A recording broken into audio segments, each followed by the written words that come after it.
What is good, my kings, queens, and everything in betweens? In this video, we're going to attempt to relay all of the important items and changes coming to MapleStory in the New Age patch. And if you guys end up finding this video helpful, then be sure to let me know by leaving a comment right below that like button.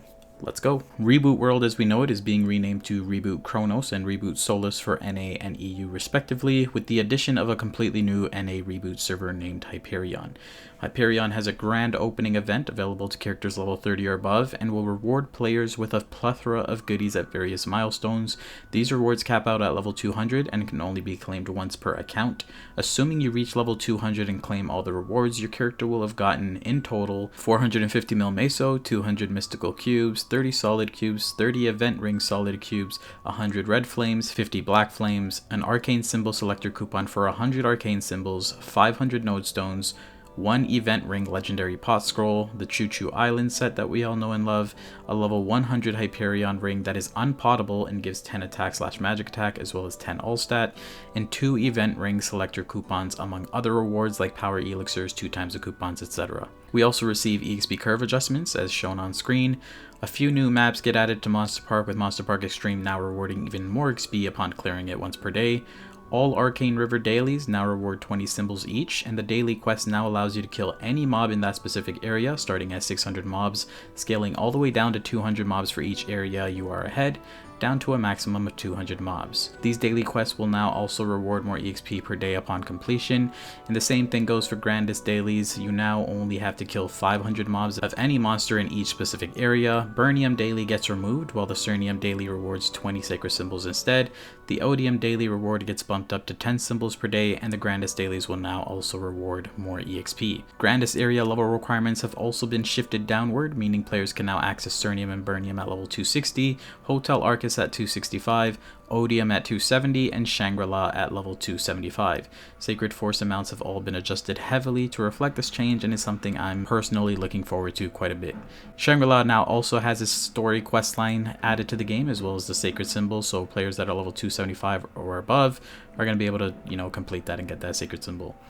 Oz rings are no longer obtainable from Tower of Oz, and instead will be obtained as a random drop from various bosses throughout the game, starting at normal Lotus all the way up to the hardest bosses, with of course the harder bosses having the ability to drop better Oz boxes, which have a guaranteed chance of rewarding players with a random level 3 or 4 Oz ring. Please do note that Oz ring box drops are instance drops, meaning only you can see your own boxes that drop, just like arcane boxes, and that Oz ring boxes are indeed confirmed to be affected by drop rate, unlike arcane boxes. Level 4 Oz rings can now be upgraded to level 5 at a small % chance using a new item called the Grindstone of Life, and the Grindstone of Life can be obtained from Kalos and Kaling on any difficulty besides story mode. We can now lock Urda Shower so that it automatically summons Urda Fountain when the skill is used. Multiple trash lines have been removed from inner abilities, and epic / unique lines will appear more frequently if you already have that legendary first line. Large medals of honor drop from bosses will also grant more honor EXP. Players now receive 2 V-Matrix points per level between levels 221 and 260, with the maximum amount of node slots being opened up at level 260 as opposed to level 300.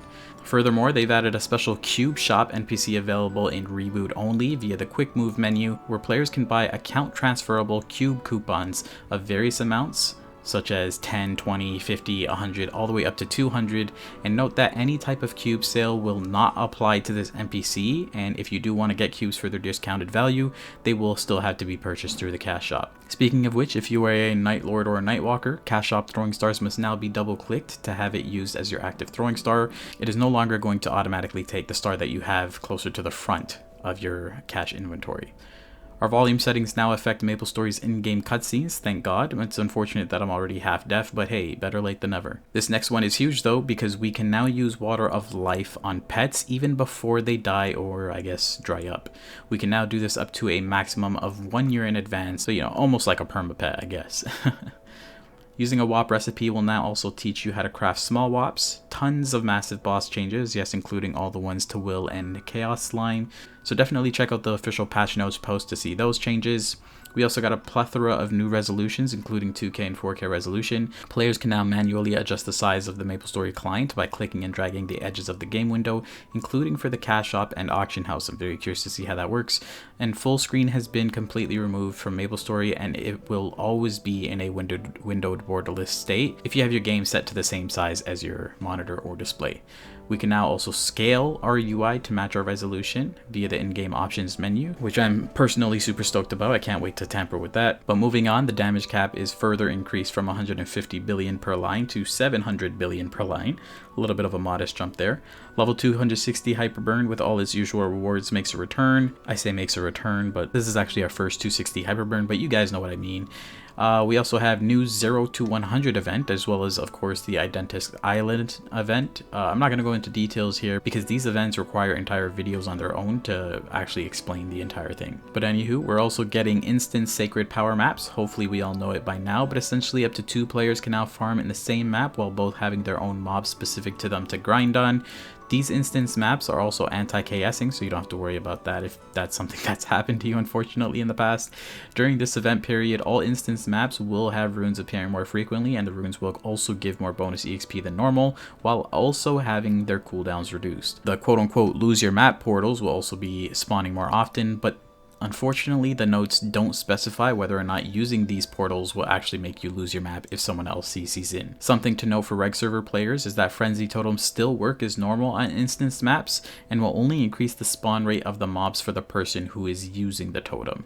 There's honestly a bunch of nuance behind these instance maps, but that's pretty much all you need to know regarding them. Lastly, we're all able to open up our 6th chapter reward boxes, so make sure you use those 1,000 nodes wisely. And a quick mention that we do have another 50% off Inner Abilities event on November 26th, with Shining Star Force to follow it up a week later on December 3rd. And for those that aren't aware, Shining Star Force, or SSF as we call it, is the absolute best Star Forcing event in MapleStory, so make sure you save up as much as you can, and definitely take advantage of that event, especially if you're able to progress far enough on the new reboot server Hyperion. You can definitely take some leaps and strides. And lastly, we have another Mag Soul event happening a week later after SSF on December 10th. Hopefully you guys were able to absorb all this information. If not, feel free to watch the video at a slower speed, but I did want to get this across in a timely manner because I know it can take a lot of time to actually read through these patch notes yourself. So if you guys think I forgot anything, please let me know in the comment section right below that like button so that others can see what I missed.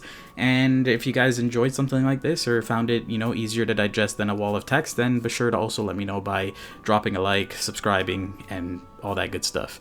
I hope to see you on the next one. That's all for me. Peace.